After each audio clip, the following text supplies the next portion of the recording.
Good evening, my dear students and everyone. Once again, I would like to welcome you all to my YouTube channel English with Ravi Sharma. As you can see on board, today we are going to learn past perfect continuous tense. Yesterday we talked about past perfect tense. So in the series, we would like to go for the next tense, which is past perfect continuous tense. आप देख सकते हैं past perfect continuous tense के बारे में आज हम बात करेंगे. past perfect continuous tense. Past perfect continuous tense का मतलब होता है ऐसा कोई भी एक्शन जो पास्ट में हुआ हो और टाइम के बाउंडेशन के साथ पास्ट में स्टार्ट हुआ हो और पास्ट में ही टाइम के बाउंडेशन के साथ फिनिश हो गया हो. उस टेंस को एक्सप्रेस करने के लिए हम जिस टेंस का प्रयोग करते हैं, उस सेंटेंस को एक्सप्रेस करने के लिए जिस टेंस का प्रयोग करते हैं उसे बोलते हैं पास्ट परफेक्ट कॉन्टिन्यूअस टेंस. आप देख सकते हैं इसकी आइडेंटिटी से रहा था, से रही थी, से रहे थे should be in the end of the sentence. Sentence की एंड में होना चाहिए. से का मतलब है यहाँ पर टाइम. से का मतलब टाइम. जैसे मैं आपसे बोलता हूँ मैं 4 बजे से पढ़ रहा था, मैं 4 बजे से लाइब्रेरी में स्टडी कर रहा था, तो ये सारे सेंटेंसेस के लगाएंगे से यानी टाइम के लिए. रहा था, रही थी, रहे थे. Past perfect continuous tense. Structures की बात करेंगे तो अफर्मेटिव सेंटेंस के लिए subject plus had been. Had been very easy. आपको सिंगुलर सब्जेक्ट के साथ भी हैड बीन लगाना है, प्लूरल सब्जेक्ट के साथ भी हैड बीन लगाना है. Plus verb with ING form, verb की first form with ING form, plus object plus since for plus time. यदि हम बात करें नेगेटिव सेंटेंस की, subject plus had not been plus verb with ING form plus object plus since for plus time. यदि हम बात करें interrogative sentence की तो हैड पहले आएगा, फिर सब्जेक्ट आएगा, फिर बीन आएगा, फिर verb with ING form plus object plus since for plus time. यदि हम बात करें डब्ल्यूएच स्ट्रक्चर की तो WH plus had plus subject plus been plus verb with ING form plus object plus since for plus time. ये हमारे 4 structures रहेंगे based on past perfect continuous tense. अब आप कहेंगे कि सर इनके ऊपर हम सेंटेंसेस कैसे बना सकते हैं? तो सेंटेंसेस बनाने के लिए आपको इन स्ट्रक्चर्स का अच्छी तरीके से रिवाइज करना पड़ेगा, इन स्ट्रक्चर्स को अच्छी तरीके से रिवीजन करना पड़ेगा. Then you can frame sentences based on these structures. So I would like to make 4 sentences based on these structures. पहला सेंटेंस बनाता हूं आपके सामने. पहला सेंटेंस लिखा हुआ है, जैसे मैं आपसे बोलता हूं she had been studying English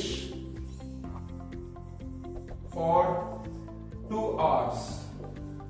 वो 2 घंटे से इंग्लिश पढ़ रही थी, सेकंड इंग्लिश की स्टडी कर रही थी. सेकंड यदि हम बात करें, एक नया सेंटेंस मैं आपके सामने लिखता हूं, दे had not been writing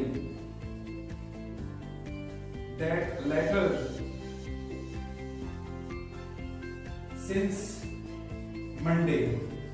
way Monday से उस लेटर को नहीं लिख रहे थे. ये हमारे सेंटेंस का मीनिंग हुआ. अब हम थर्ड सेंटेंस बनाते हैं इंटरोगेटिव पर बेस्ड. तो मैंने बनाया had Rohan been learning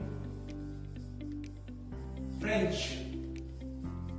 since 2020.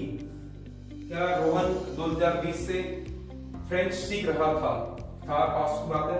और फोर्थ सेंटेंस यदि हम WH से बनाना चाहें तो बनेगा What had you been deciding for 3 hours? आप 3 घंटों से क्या डिसाइड कर रहे थे? तो ये हमारे सेंटेंसेस हुए 4 based on past perfect continuous tense. Subject plus had been plus ये आपके सामने स्ट्रक्चर्स हम पढ़ चुके हैं. ये अफर्मेटिव का स्ट्रक्चर है, ये नेगेटिव का स्ट्रक्चर है, ये इंटरोगेटिव का स्ट्रक्चर है, ये डब्ल्यूएच के साथ स्ट्रक्चर है. अब हम थोड़ी सी और बात करना चाहेंगे पास्ट परफेक्ट कॉन्टिन्यूअस टेंस के बारे में. पास्ट परफेक्ट कॉन्टिन्यूअस टेंस के बारे में कुछ और बातें करना चाहेंगे आपके सामने. आपको मालूम है कि पास्ट परफेक्ट कॉन्टिन्यूअस टेंस में the most important thing is how to use since and for properly. तो सिंस एंड फॉर के बारे में मैं प्रेजेंट परफेक्ट कॉन्टिन्यूअस टेंस के बारे बता चुका हूं. सिंस और फॉर का प्रयोग हम करते हैं. सिंस का प्रयोग करते हैं पॉइंट ऑफ टाइम के लिए और फॉर का प्रयोग करते हैं पीरियड ऑफ टाइम के लिए. यानी इसमें टाइम यूनिट का नेम दिया गया होगा, नेम ऑफ टाइम यूनिट. जैसे मैं आपसे बोलता हूं Monday, Tuesday, name of time unit. और इसमें दिया गया होगा duration of time unit, duration of time unit. इसमें इसकी टाइम यूनिट की ड्यूरेशन दी गई होगी, इसमें उसका नाम दिया गया होगा। जैसे मैं आपसे बोलता हूँ 4 बजे से, तो 4 बजे के लिए सिंस आएगा। मैं आपसे बोलता हूँ मंडे के लिए सिंस आएगा। मैं आपसे बोलता हूँ 2020 के लिए सिंस आएगा। मैं आपसे बोलता हूँ 19वीं सेंचुरी, तो उसके लिए सिंस आएगा। मैं आपसे बोलता हूँ फॉर के लिए ऐसा कोई भी जो ड्यूरेशन की बात करेगा, जैसे मैं बोलता हूँ 4 आवर्स, तो 4 आवर्स के लिए फॉर आएगा। मैं आपसे बोलता हूँ 3 आवर्स, तो 3 आवर्स के लिए फॉर आएगा। तो इस तरह से जब हम ड्यूरेशन की बात करेंगे तो फॉर आएगा, हम पॉइंट ऑफ टाइम यूनिट की बात करेंगे तो सिंस आएगा। अब मैं आपके सामने कुछ सेंटेंसेस लिखता हूँ जिनमें एरर हो सकते हैं, जो एग्जामिनेशन में पूछे जाते हैं। जैसे मैं बोलता हूँ ही हैड बीन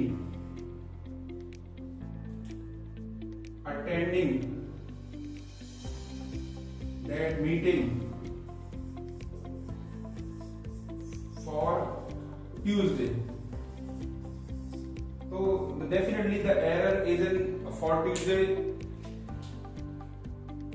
तो एरर इस पार्ट में हुआ, ही में कोई एरर नहीं है। Had been attending is also correct because verb with ing form, that meeting is the object, for Tuesday is the wrong because we have to, Tuesday is the name of time unit and we will use since. For के साथ में हम since का प्रयोग करेंगे। एक sentence और मैं आपके सामने लिखना चाहूंगा। जैसे मैं आपसे बोलूं कि सी watch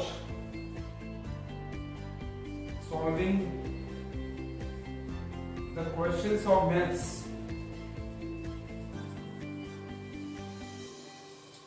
she was solving the questions of maths for 3 hours. she was solving the questions of maths for 3 hours. तो आप देख सकते हैं कि इसमें पार्ट में क्या एरर है। आपको मेंशन किया गया है टाइम इन पास्ट टेंस। तो जब आपको टाइम मेंशन कर दिया गया हो सिंस और फॉर के साथ में, तो हम इसमें ये पास्ट कंटिन्यूअस की हेल्पिंग वर्ब प्रयोग ना करके इसमें हमें करना पड़ेगा सी हैड बीन। तो सेंटेंस फाइनली बनेगा she had been solving the questions of maths for 3 hours. So boys and girls, ladies and gentlemen, this is all about past perfect continuous tense. Past perfect continuous tense का हमें घर पर revision करना है, basically इसके structures को जानना है और इन पर सेंटेंसेस फ्रेम करने हैं। And we can also practise on this tense, and we would like to continue this series on our next upcoming videos. Till then, I wish you all the best. Thank you very much. Have a nice day.